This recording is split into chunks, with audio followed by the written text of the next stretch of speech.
So I kind of just wanted to start off with I made a comment to you. Actually, the past few weeks we've been together pretty much every weekend. Yes. Have you gotten tired of me yet? No. No. No. Okay. So we've been together pretty much every weekend with your family, sometimes my family in Prescott. We are helping launch a our first church plant. Yes. It's exciting. So how do you feel about even being in the realm of church planting? It's like what you hear everybody else say, like if God can use me, he can use anybody. And so I think that's usually the thought because it's not what we planned on doing. We just No. I knew Pastor had a vision and I knew I was supposed to be a part of it and I was like, Lord, all right. But I didn't know how. And when we started to go to interest night, it was really just to support. And then it's like, okay, well, we have to write all this stuff down, like I do with everything. And then it just turned into, okay, well, now you're going to be there writing everything down until Yeah. launch. And it's like, all right. I had somebody ask me, did you expect to be there every weekend? And was that like on your radar? And it wasn't necessarily on my radar, Oh, but I knew that there was going to be a lot of time investment somehow. yeah. I just didn't think it was going to look like every single weekend for the past 7 weeks. Yeah. I wouldn't have thought it either. But if we didn't, like we've talked about, they would be they would be a little behind. And it's not because we're magical. It's just because we're there to support and then to provide the structure and then just to give room for the Holy Spirit to work. So they're Yeah. not just surrounded by work and tasks. But if you wouldn't have just started doing it, I would have just kept being there writing stuff down. Yeah. We wouldn't have started to. We probably at this point would have started implementing things, but it wouldn't have been as robust and it wouldn't have been as intentional before launch. Yeah. It would have probably come in like after, which Hmm. doesn't really make sense now, but we didn't know, And you know? I made this comment, I think once or twice or maybe three times, but I know I made it yesterday to you. We were having a separate conversation, and I'm like, I didn't really like you when I Yeah. first met you. And what did you respond to that? Because you said you were oblivious to that. I really, I know I joke a lot about just like random things because I make jokes to make me laugh, not anybody else. It's probably obvious. But I really think it's a blessing that I don't register those things. For the most part, I'm used to being in uncomfortable situations. I'm used to being in new places, and I think that's the blessing of like the military, just moving all the time. And for the most part, I'm like, they just don't know me yet. They just they need time to understand how awesome I am, right? So, but I didn't register that you were like, man, this guy is a weirdo. So that's a blessing. It's a Yeah. blessing for me because who knows how many people there are right now that I'm still loving on. That who cares, right? Like if Yeah. they think something, because it doesn't matter. I can still make a choice to say I'm gonna love on you Hmm. for no reason, and you can like physically block me, I guess, like move away. But that doesn't change how I feel. And so I Right. think it is a blessing. But yeah, I did not know. I was like, man, she's cool. Jonathan's cool because you guys had the life group. And I was like, they're young, but they're wise. I just remember thinking that. So Yeah. it was cool the way And that that's how worked out. I think that's how I remember officially meeting you, because I think I had seen you in church, but I didn't really know who you guys were, Yeah. you and your wife. And at the time, you guys had a baby, Yeah, which Ben. Ben. Yeah. And so, but then when you guys came to, so how long ago was that? Do you remember? 5 years. 5 years ago? Hmm. It was in 2020? Yeah, we moved here in 2019 and like right after COVID happened. Really? Yeah. And we came here, Ben wasn't even a year old yet. Wow. I don't know why I thought it was maybe 2019, but because I don't, 2020 was a little bit of a blur for me. Not because of COVID. It was just like it was a weird year. But anyway, so about 5 years. Yep. So Genevieve's yeah, gonna hear this and be like, babe, it was 6 years. And I'm gonna be like, oh yeah, I don't know. So I'm the I'm one pretty that's really good with dates. John's like, I I, don't remember I'm anything. not good at dates, so I'm pretty sure it's that Yeah. many years. And I don't Yeah. think it was that I didn't like you, but I think I shared this with you yesterday. It was like I didn't feel you were authentic. Yes. And I didn't feel like you were your true self. Or just like being who you are. and I didn't even know you either 100%, but something felt a little bit like fake. Yeah, Would you agree there was some of that back then? very guarded. Like an example of how guarded, I didn't realize. I thought it was me just it was a misunderstanding of protecting your heart, right? Mhm. I was mentoring a young warrant officer, and we were in Fort Lewis, Washington, and I was getting allergy shots. I have really bad allergies, and and so I was getting shots, but I was having so many bad reactions that I would literally just be at my desk giving myself EpiPens, like, and then just keep working. So I'm like, I can't not be at work every time I have a reaction. So I just started doing that, and my boss is like, "You're weird," and I'm like, "I know, but I enjoy work, and I like to."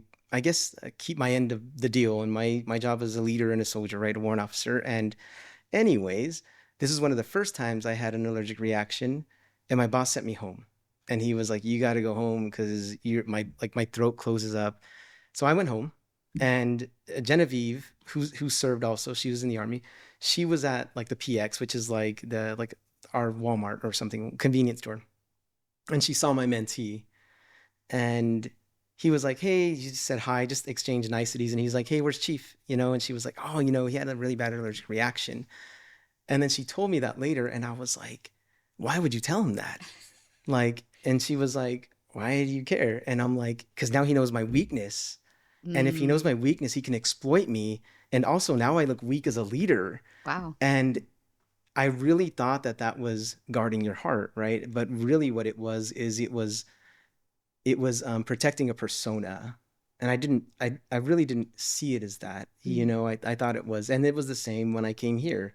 It's like, I'm a professional who shows up when he says he's going to, for the most part. I'm late, I'm not perfect, but I show up, I do what I'm supposed to do, and I'm reliable, right? Despite, like drinking or staying up late. It didn't matter what else I was doing, I could always do that. And so I think it was just a part of that. Like, they know me.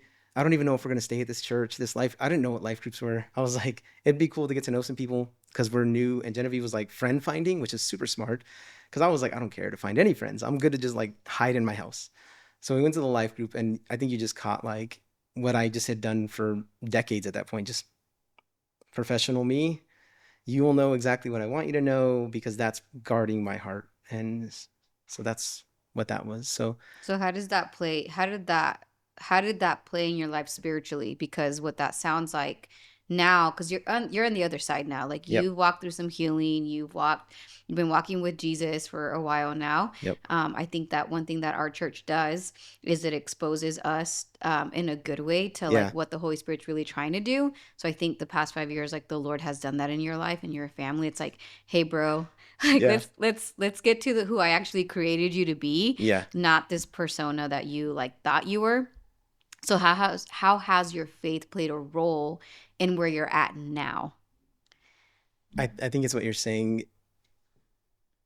When I used to hear refinement, I would think I can easily be tested and come out the other side, right? Almost like Daniel, but that's not refinement. That's God's covering and protection. Mm, But I thought refinement was, yeah, God, throw me in the fire and watch, I'm going to be fine.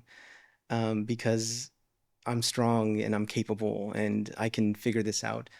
But what refinement is stripping down and exposing. And so, how my faith is played into that is trusting that God's steadfast love endures forever. Like His promise is true. And I remember it was like how Pastor Landon says it. It was like a spiritual daydream. Like because I wasn't at night. It was during the day.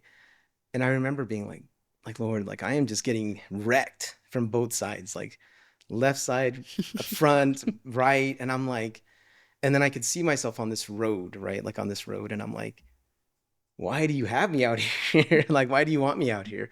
And it was one of those things where the Lord didn't even respond. Like he was there, mm, but he didn't respond. And then it was later. It must have been it could have been like minutes later, but maybe it was days.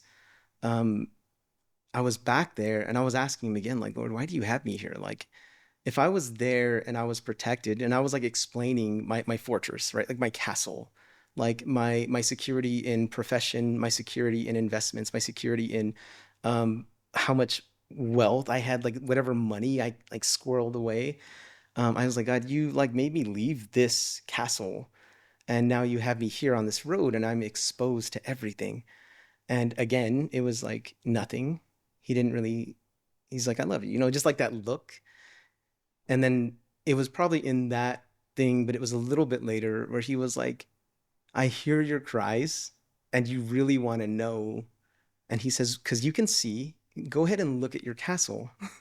Because I kept describing this castle where I was safe and protected. And so when I turned around to look at my castle, it was a prison. Mm. And I didn't know that it was a prison. But if I didn't have the faith, even at that time, which is like, I mean, probably a couple of years ago, maybe 2, 3 years ago, if I didn't trust him that it was going to be okay, I wouldn't have never left. So it just took that trust in him, and then like you guys, like the same thing that I was saying at Passion PV last week to the new Dream Teamers when I was talking about Pastor Romeo.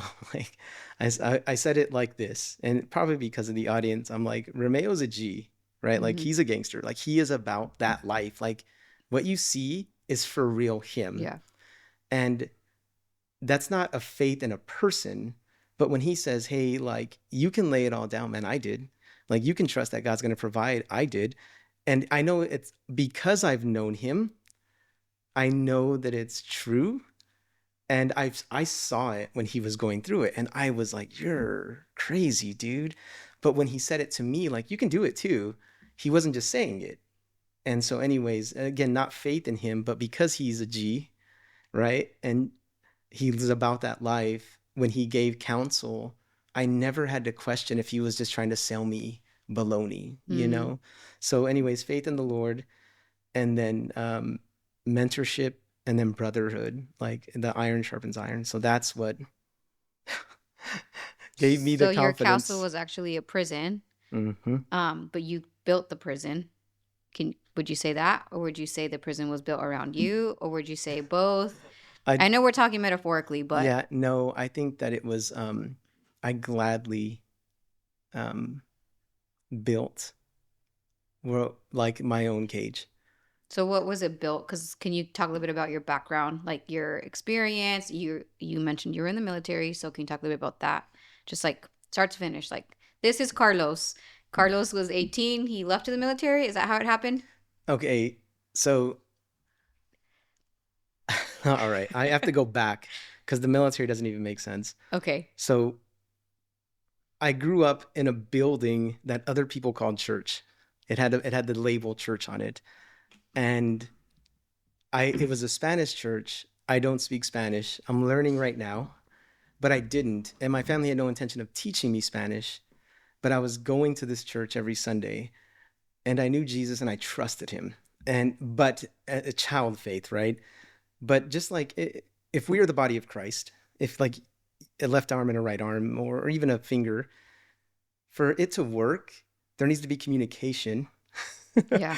So if you're going and you're a part of a body that you cannot communicate to, you're not really a part of the body. You're kind of like a cancer. Mm. You're a disfigured or disformed part of the body. It's a cancerous cell, right? It's just not growing the right way.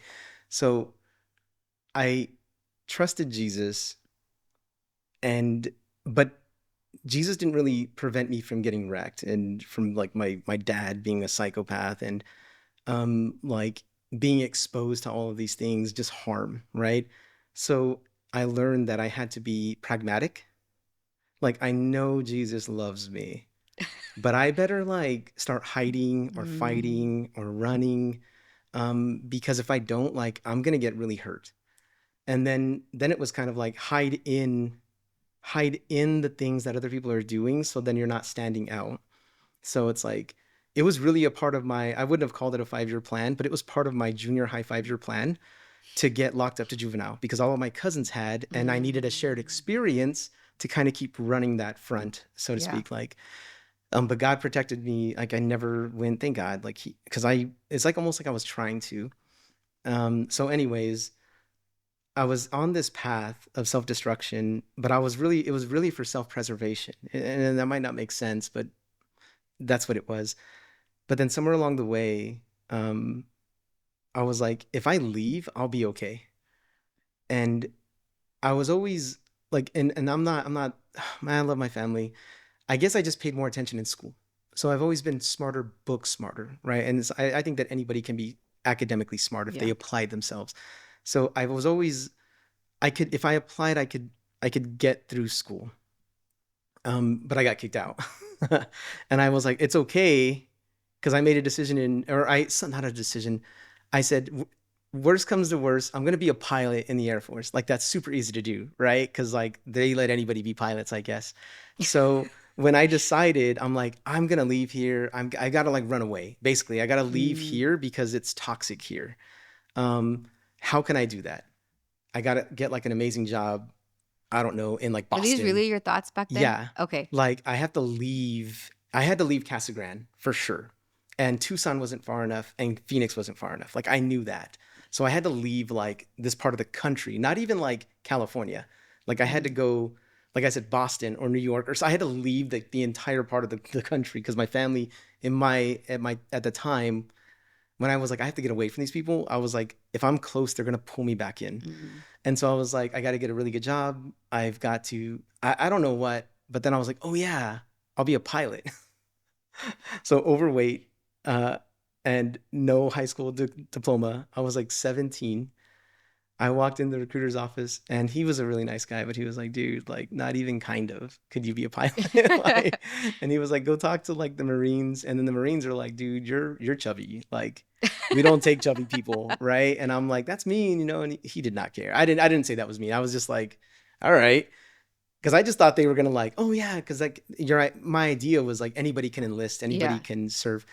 And then I talked to this army guy, and he was super upfront. He was like, all right, well, you're fat.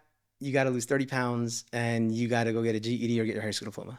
Like 5 minutes. Like he was like, okay, get out of here. No, he let me do the practice test. And even though I had only been like through 10th grade, because I'm a knucklehead, I like blew it out of the water. And which is again a blessing because I'm not good at standardized testing. This is like God's grace because I'm not good at A, B, C, D tests. I'm not good at them. So he was like, go lose weight. He called me fat, like soup, like a lot. Like he's like, you're fat Sorry. and go get a high school diploma. And I'm like, all right. And I left and I was like, all right. So I was like, how can I get a high school diploma? So I figured out how to get a GED. It was through a program, actually, it was through the Catholic Church. It was called Homeboys, I think. Homeboys. Hmm. Yeah. Do you know what that is? No, but that's just Yeah. a unique name. Yeah. And it was probably longer than that. It was led by this guy named Ignacio. I haven't talked to him, I mean, forever. But, anyways, they paid for me to go get a GED. I have no idea why, but they did. And then I just started running with a trash bag because that's the recruiter told me to. And so I would just run on the junior high. When it used to be only one junior high in Casa Grande, I would just run on the track every day in the heat. And then I lost the weight and then I got a GED. And so I came back, I was still 17. And he was like, holy crap, you did it. Like you did the thing. And I was like, yeah, I want to leave here. I'm gonna like die if I stay here, right? And he was like, well, okay, I didn't know you weren't old enough. So now you're not old enough to join. And I'm like, well, I gotta leave like as soon as possible. And he was like, well, your mom has to sign. So then my mom came in and then she signed all the stuff.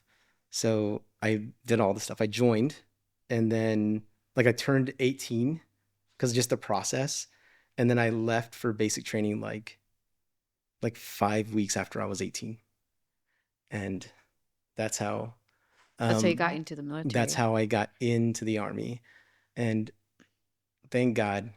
I think I've shared this with you one time because I shared it with the group in reception. So reception is like a place in, I don't even know if you call it your career, like if you're just go to reception, but between when you're just a civilian, just before you're a soldier, you have to transition. Like they have to give you a uniform, they have to get all your paperwork in, they have to put you in the system, right?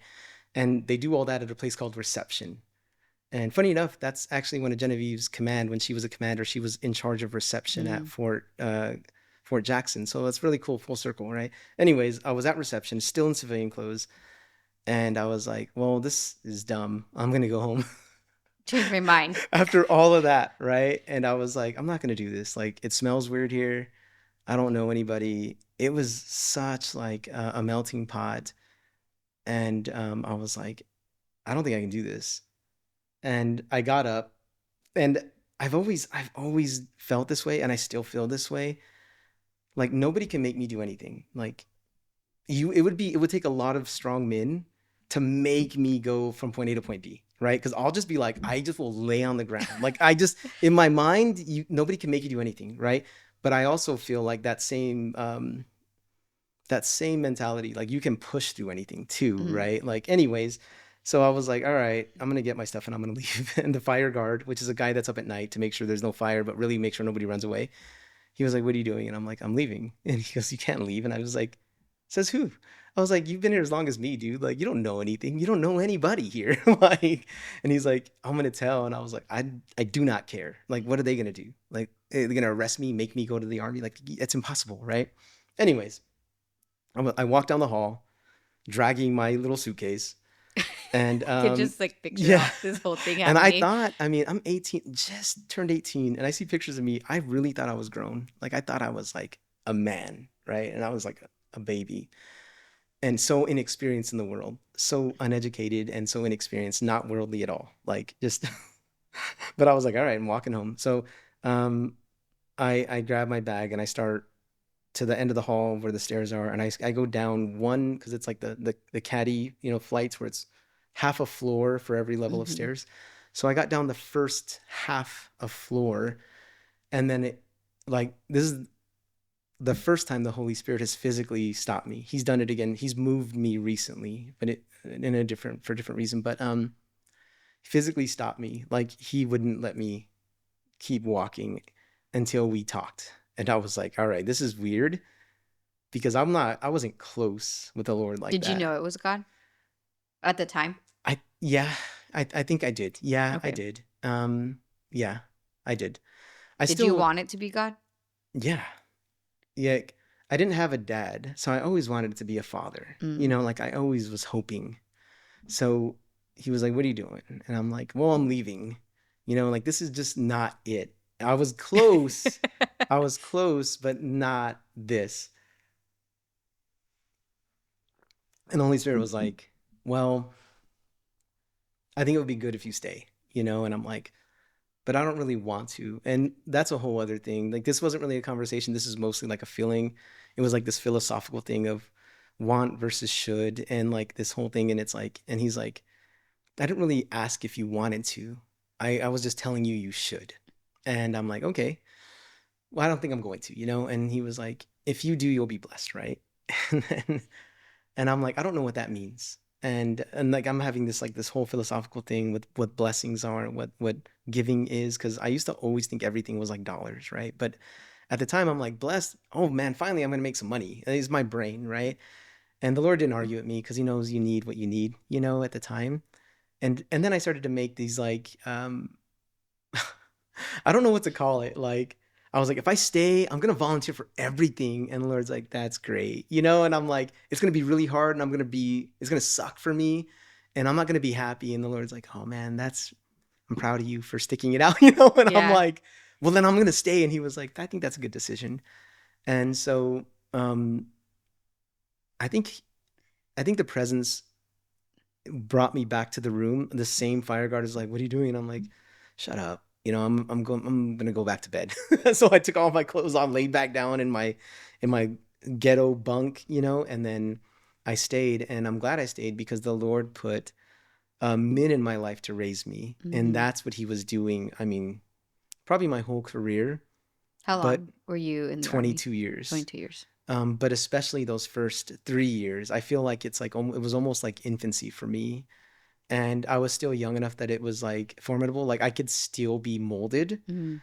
And they thank God they just brought me up and they taught me what manhood was, and they taught me what a good soldier should do. Still had to learn how to be a good husband and father, but that was way later. But they taught me how to like at least be a man. So that's why I joined. Or that's me joining, and then I guess why I decided to stay. Hmm. So, because like you could have got out, you can get out after your first, Four? whatever. Is it Yeah, four it depends years? on what you sign up It's like for. four But years and 4 years civilian or something I like think I that. had like 3 year commitment, so I could have got out after 3 years. But I stayed, and then I just was like, man, this is it. Like, it was awesome. I considered joining when I was 18, but by that point, I had already experienced the Holy Spirit when I was 13, and so I was already like hearing from the Lord in the sense of like, what does He want me to do? And so I was in JRTC for four Nice. years, and I loved it. I loved it. I loved like shooting. I always got expert, so I always like have something to talk to with my dad. And so and then at the end they're like, we can give you a scholarship, we'll Nice. pay for everything. And I just like, and it was so tempting because I really, I had all these plans, Yeah. but I just knew like in my heart like that's not the direction the Lord wants me to go. And I can't explain it to you like verbally God said that. It was just more like a feeling. Yeah. um but I always wonder like what would I have done if I had joined the military, or like what my life would have been. You would Just have crushed it in the army. I just I don't know. I mean I loved, I mean I know JRTC is like probably like a, not even like, it's like a fraction of what you do in the military, but I It's all the meat of the military, and it's yeah, like the fun stuff. Everything else is like politics and yeah. all the other stuff. But yeah. So yeah, so I don't know. I mean, I won't now, but I did. I haven't really shared that, but yeah, I used to want to join, and a lot of it though was because my dad was in the military, and then Yeah. I wanted something to connect with my dad. So it's like it wouldn't have been a decision because like God wanted me to. It was Yeah. more like, let me just connect with my dad. I Shout out, think dad. Just yeah. kidding. When I got to meet your dad, that's kind of like the gel that, like, I got to talk to him a lot, and I think it's because we were brothers in arms, and Hmm. it's like it's just like it's kind of like a family, Hmm. and not in a mean way. It's like it's almost a counterfeit of like what church community should be. Mm. But it's way better than what I left. And you can there's people that are in serving that still know the Lord and still are in awesome community, but that's not what I was doing. Like it was Is like it rare in the military community, or is no. it, or would you say it's like you do find a lot of people who are faith So based and like really serving the Lord? like in basic we had a thing called OSIT, so it wasn't really basic training and job training. It was like one station unit training.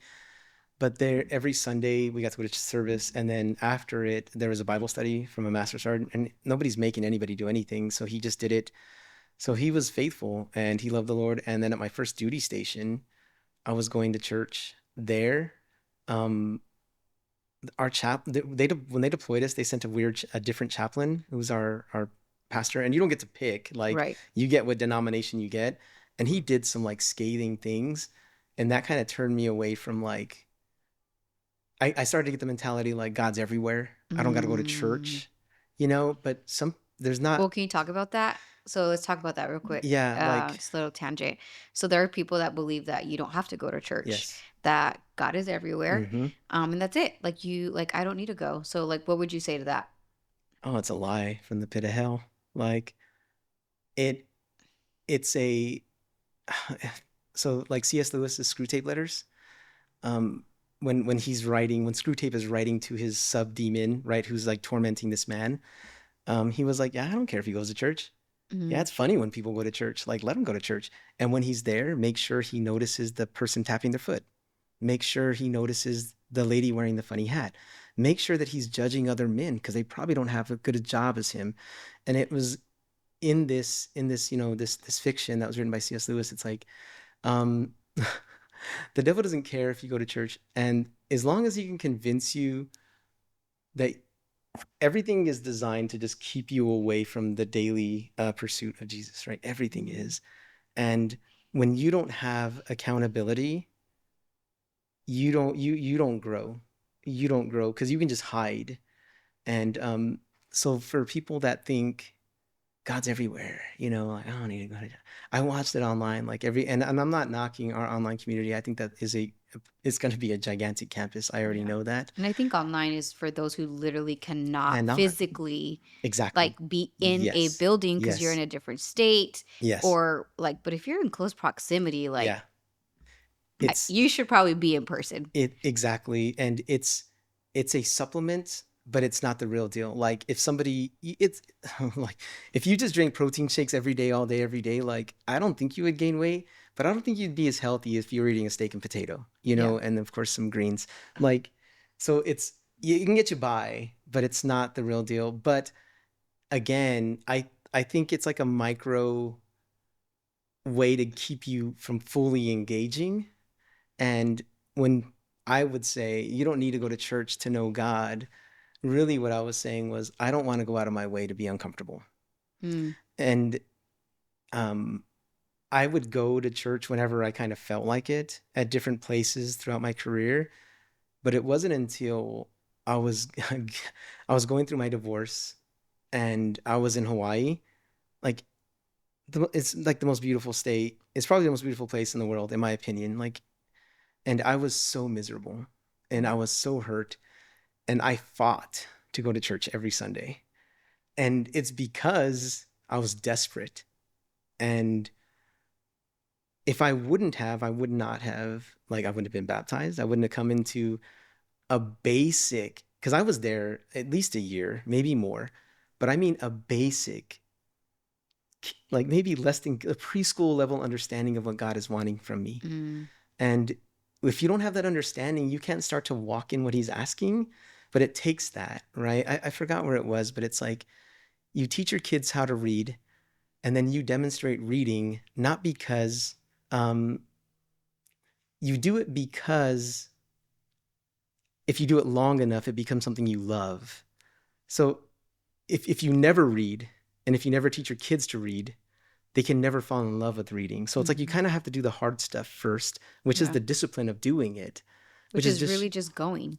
just showing up. Which is like the hardest thing, I Hmm. think, for people who have either walked away from their faith or people who don't even have a faith yet or who are in the in between. It's like the hardest thing. And somebody said this to me. There's probably like a quote on it. You're the book. I'm going to call you the book nerd because you read so much Yeah. and you have so many book quotes. I told my husband, I was like, every single time we have a meeting, there is a book quote. I was like, I'm going to hear a book quote. Anyways, but like with running, right? The hardest part is putting on your shoes. Yep. It's not really like the jog. It's the same thing with like church. It's like the hardest part is getting over the fact that you just have to get there. That's that's Like really the hard part. just get there. And even when you get there, you're probably like, I don't even know what's happening in this church. I don't even know why I'm here. Yeah. Why did I come? Yep. I don't even know if I'm coming next week. And it's like, okay, you have to get past that. Yep. Like you just do it. Yeah. I think I have another question for you. So as a male, and as a husband now, as a father, how important do you think a faith-based male, a Christian male is in society and in the home? I would say probably the most important part of any society. I'm going to rephrase that. How important do you think a spirit-filled male in the home is? Because Yeah. and I need to say that because if I am like, yeah, I just need a Christian, like a Christian husband. That's Yeah. like you can check mark the box that you're going to church and I'm a Christian, Yeah. but like your life is still so Yeah. chaotic that it's like, are you even mimicking Christ? Yeah. So let me rephrase it. A spirit-led Christian father, husband, just male in the community. So it is the most important. It's the most important factor in a society, in my opinion. When I was my first deployment, when the chaplain did some stuff, and I was like, I'm not going to go to church anymore because like they're led by people that are jacked up, right?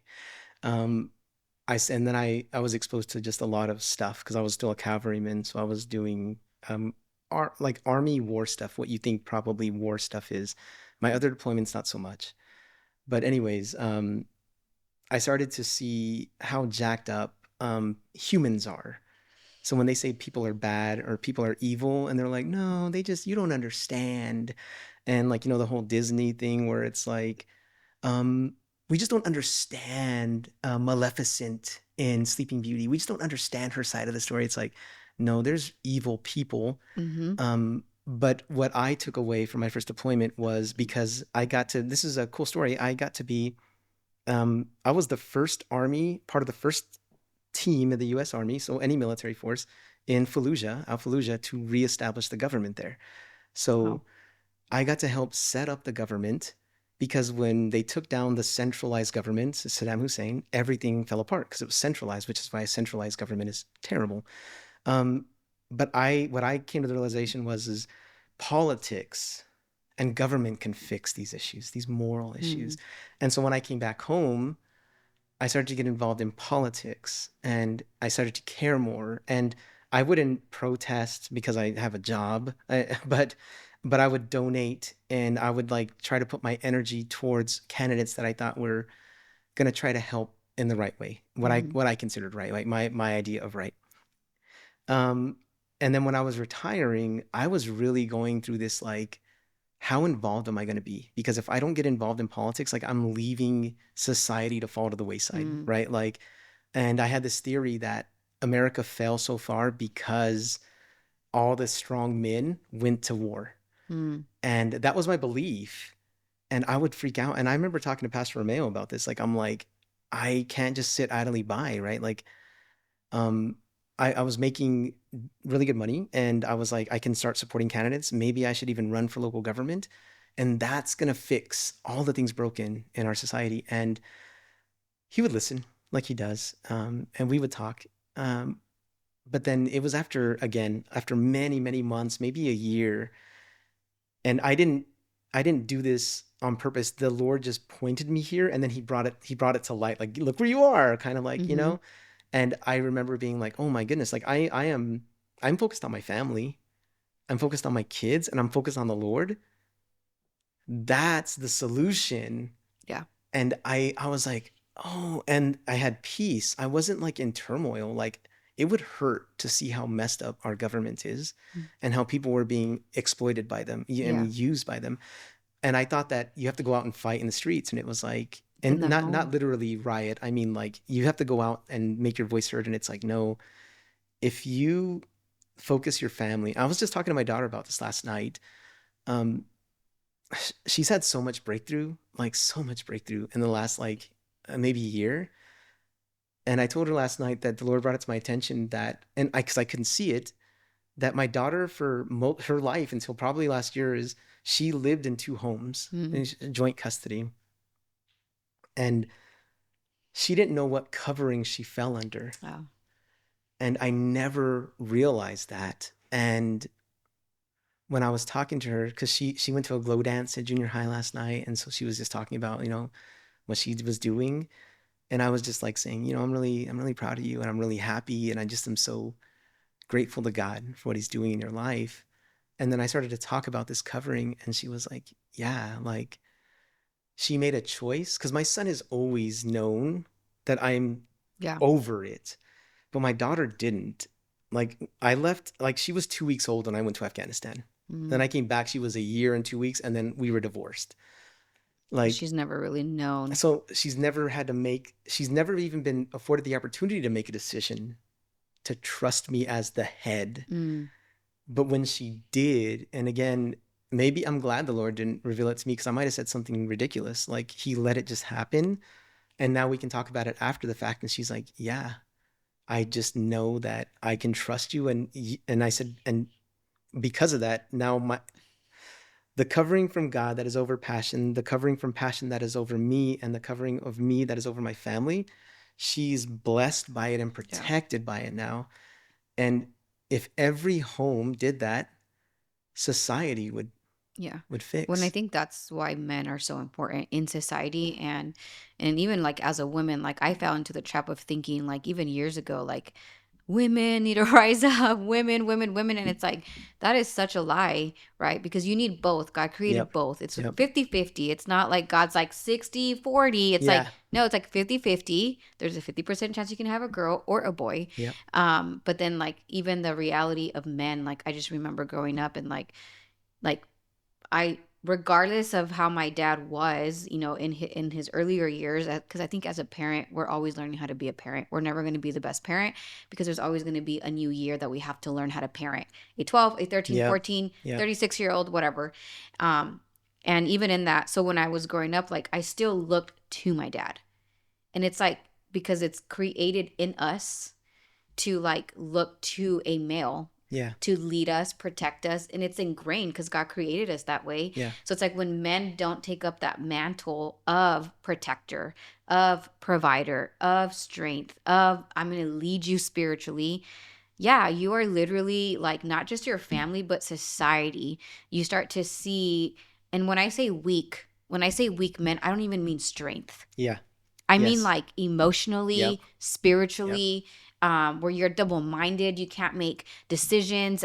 If you're married, you're allowing your wife to make all the decisions. Again, I'm not saying that we don't have a voice, because I have a voice, I have a Yeah. big one, Yeah. but it's saying like you can't even lead because you don't even know how to. And I think that's what we've Yeah. lost. And I think that's where the church has to come in. Um, I love our church because we are moving in that direction. But I think the big C church has lost the fight for men, Yeah. to give them the, not even platform, just to give them the space to be like, hey, like you can do this, Yeah. like you are called to do this. And I think what's incredible about the Lord is that he redeems all things. Yes. So like for you, right, you got divorced, your children, two different homes, I grew up in that, but it's like God redeems time Yeah. and he restores Yep. time. So it's never too late for a father, for a husband, for a man to start being the covering, Yeah. to start protecting, to start and leading. I can, if you want to add something, because I can keep going on that. But do you have Yeah. anything to add to No, that? I think that that is it. And it's hard because when you like you say strong, it's like, do I work out? Do I run? Do I lift weights? Right? No, it's emotional strength and spiritual strength, like grit, like Rocio's life group, you know? It's getting through, like, not just protecting in a way that I feel like I should be protecting, but protecting in the way that people need protection in my Mm-hmm. family, and that takes courage. And I think because the church has been silent, again, because that's what the enemy does, he counterfeits. Like there is a period of time in America where like young men were looking at people like Andrew Tate, Mm-hmm. like he was an authority on manhood, and this guy is a knucklehead, exploiting women. You know, he treats his friends and family like dirt. And but they were just so hungry for leadership and for mentorship. Okay, so I heard this in a different podcast, which like Joe Rogan, right? Why are so many men like? I mean, I know some even team members from Passion, like they listen to Joe Rogan, and it's like, why are they so interested? Yeah. Like Charlie Kirk. Yeah. Why? Because they're leading. And Hmm. whether they're leading like the right way or not, but literally men are looking, I think, that's my opinion, are looking to learn how to lead. Yeah. Like they're trying to find their masculinity Yeah. again. And I think, man, I'm like, it enrages me righteously, like godly inside of like the enemy has literally built this facade that men cannot be masculine Mm. because that's wrong, Yeah. or you're going to be looked at as like a bad guy. And I'm like, no, like masculinity is what you were created to have. Yeah. Like use it well, steward it well, Yeah. right? Not obviously, the like you said, the enemy is counterfeit, so he's going to come in and be like, okay, let's use masculinity to exploit women, to like harm. And then what happens, all these women Yeah. who are in the feministic movement like are like, we got it, we're going to do it. Yeah. And I'm like, you still need men. Yeah. You Yeah. still need, we still need you guys. And I think it's like that's the prideful part of women. It's like, I don't need it. And I was like that. I was like, I don't need men. I don't need John. Yeah. I can do it by myself. Yeah. And it was just such a lie because I didn't have a full understanding Yeah. of how God created men to be. Um, and so how has that shifted for you now that you've understood and you're learning, like you've understood that like you are called to be the covering. You are called to be the priest in your home. You Yeah. are called to lead spiritually, maybe not always the right way, but you're still called to do that. So how Yeah. has that shifted your family dynamic, you as a man? Dependency. So I remember some of the hardest parts of the Bible were not like you'll be judged and then cast in hell. Like I'm like, okay, that makes sense. You know, you do something wrong, do the crime, do the time. That wasn't the hard parts of the Bible for me. The hard parts of the Bible were, I am the bride of Christ. Like, Mm, what do you mean I'm the bride of Christ? What does that even mean? And when two become one, then we are in the image of God, mm, not one separately. or the other. It is when we're together that we are in the image of God. And so nobody is over anybody. And I've always understood that leadership doesn't mean I get to do whatever I want. I've always understood that leadership gets to serve more. But what I was the cues I was taking from the world in the past was if you're loud, you're boisterous, Mm-hmm. and you're a little bit aggressive, you're toxic. And you know what? I just won't be a part of conversations. And if that's not who I can be, because that's who men are, we're a little loud. And when we get excited, it's if it's sports or if it's even a card game, because we're competitive, right? Like you don't get loud, you're toxic, and it's like, you know what? I'm just not going to play. I'm going to leave. That's cowardice. Mm.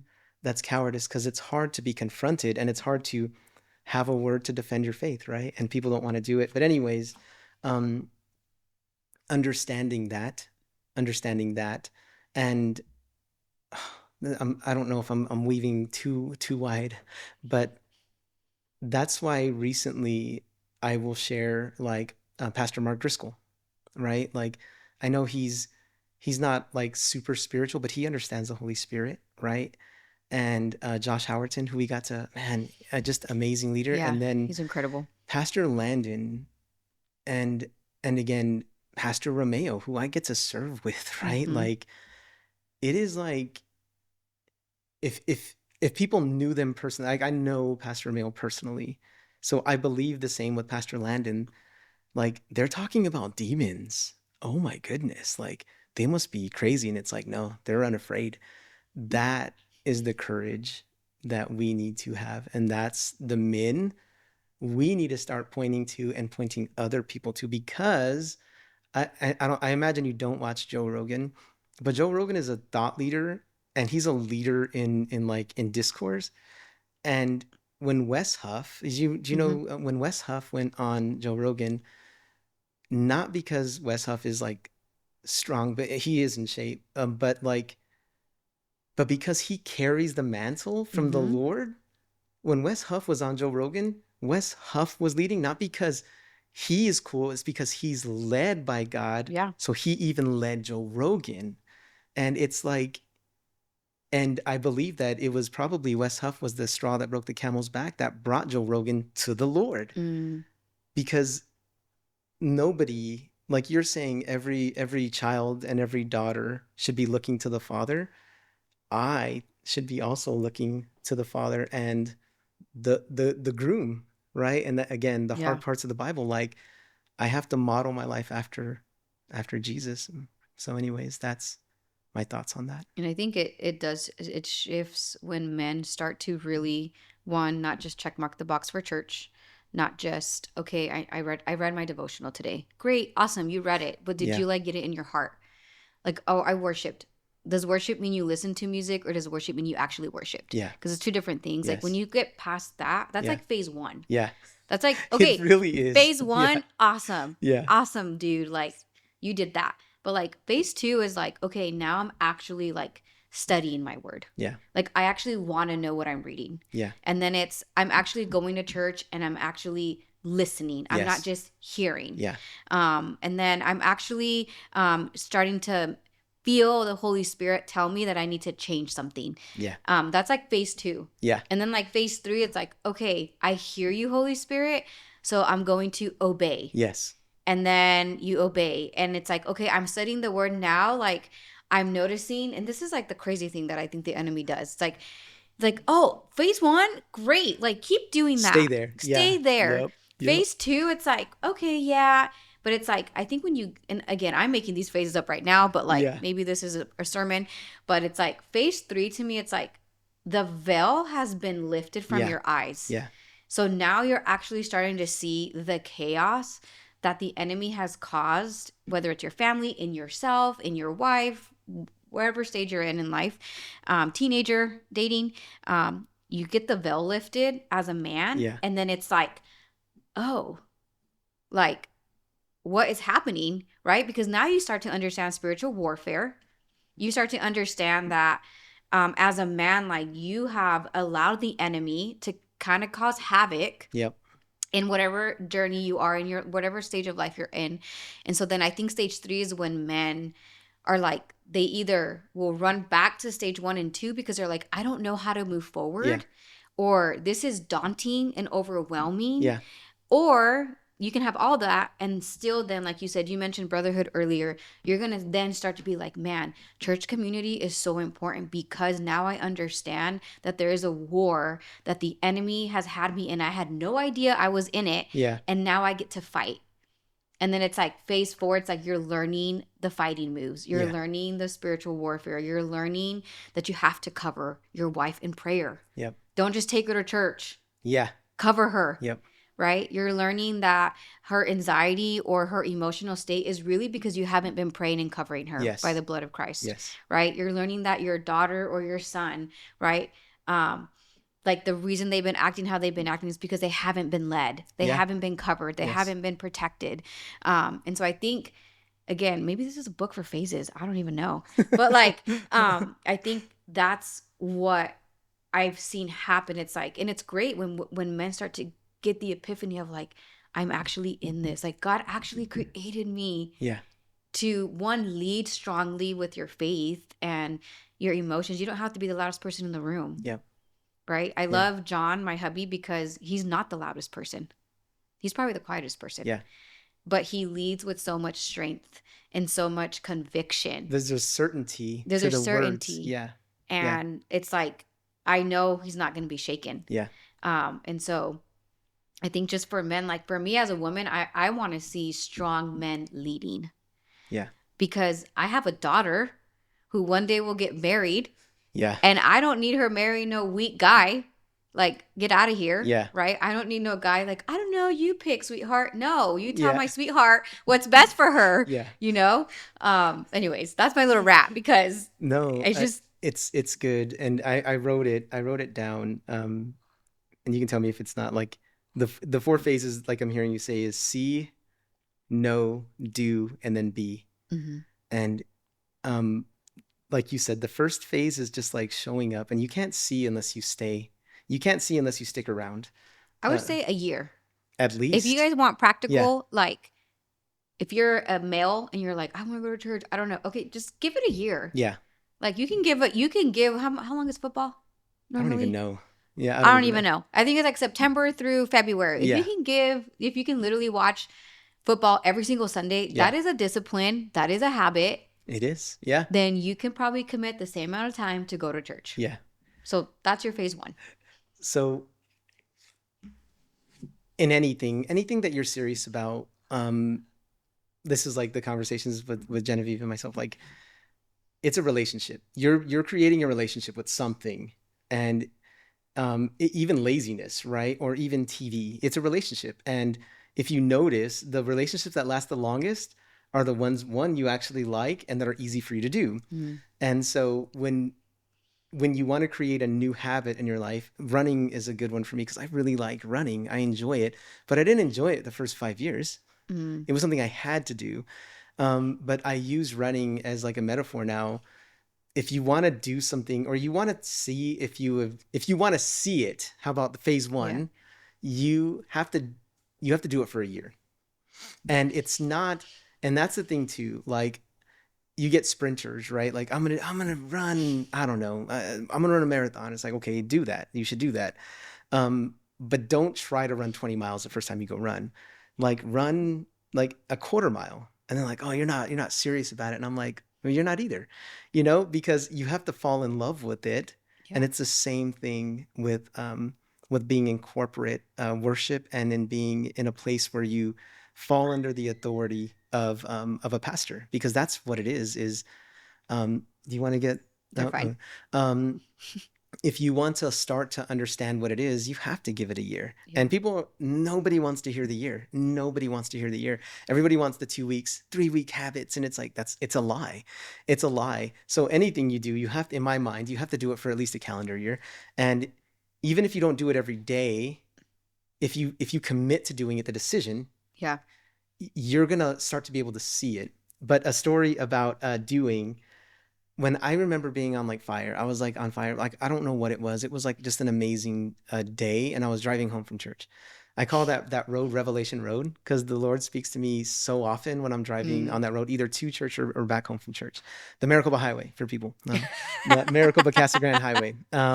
So I remember being like, Lord, whatever you want, I'm gonna do it. Whatever you want. I was like, if you wherever you want to send me, I'm gonna go wherever you want, right? And the Lord's like, man, that's amazing. And I'm like, yeah, Lord, like I'm serious, like I am in it. And he was like, man, I'm so happy for you. And I'm like, yeah, I'm all pumped up, right? Like a kid, like I know how to do a front flip. Well, I need to show you a front flip. Like kids get excited. And I was like, Lord, I'm in it. And he goes, man, I'm excited. And he goes, I said, I would even go back to Iraq to share the gospel. And he was like, man, okay. You're in it. Yeah, you're in it, buddy. Like, man, look at you. Learned how to do a front flip, right? Like, and I'm like, yeah. And he goes, okay, I'm gonna need you to go home. I want you to talk to your wife um, about attending church every Sunday and the importance of tithing. And I was like, I'll even go to Afghanistan for you to share the gospel, Lord. And he was like, you're all in, right? And I'm like, I'm all in. And he goes, just do that. And I'm like, okay. And that's the first doing. That was the first doing for me because it's like I could see it and now I know it. And just like, in scripture it says that the waters didn't part until Aaron stepped into the water. Mm. Like, and I say it now, soggy socks, right? Sometimes you Oh, got to get your socks soggy because we want God to do everything. I heard somebody say, God's going to provide you the steak, but you want him to cut it up and put it in your mouth too? mm. Like, come on, you want the nourishment? You got to You have cut the to steak. partner. Yeah, it's a relationship. Like, God didn't need help naming animals. He did it for He wanted us. to partner Yeah. with Adam. Yes. He wants the relationship.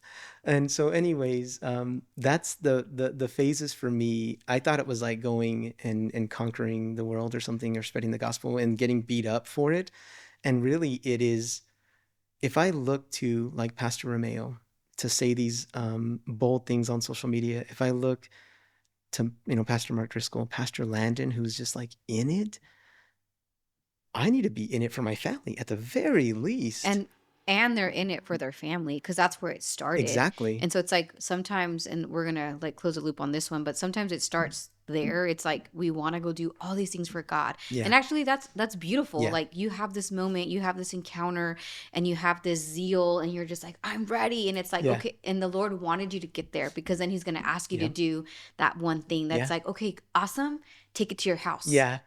And once you establish your house and your house is zealous for the Lord, Yep. again, and he's not asking for perfection, but he's like, once you do that, then I'm going to give you more influence. Yeah. I'm going to give you more areas where you can take, because now I know that your home is at least in a place that's stable and that Yeah. it's following me. Yeah. Maybe it's not perfect, but it's at a place where they know that the Lord reigns here and that Yeah. we do things for Jesus.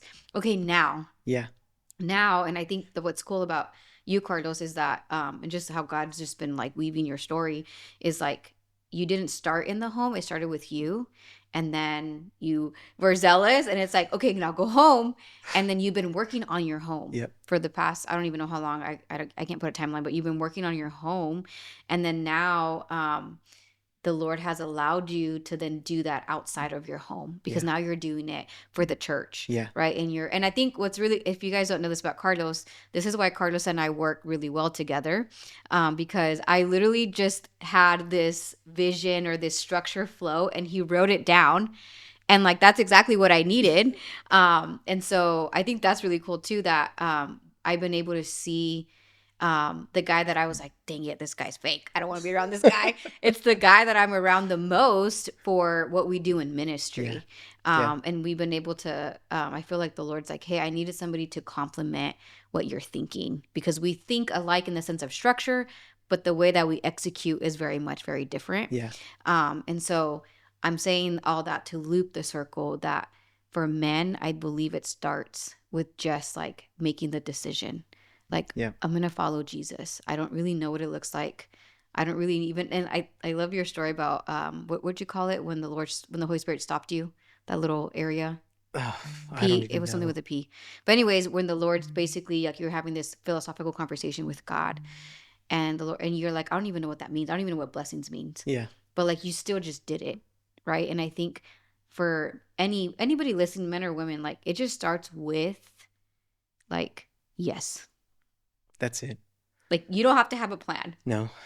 Yeah. You don't have to have a plan, and then you get to see God do what he does best, Yeah. which is write your story.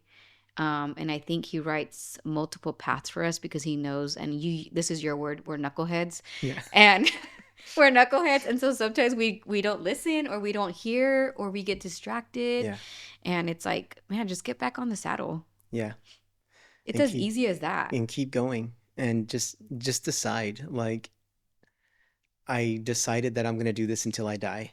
And then I Mm, believe that every day until the day I'm reunited with the Lord is going to be better than yesterday. mm, And it's true. It really is true.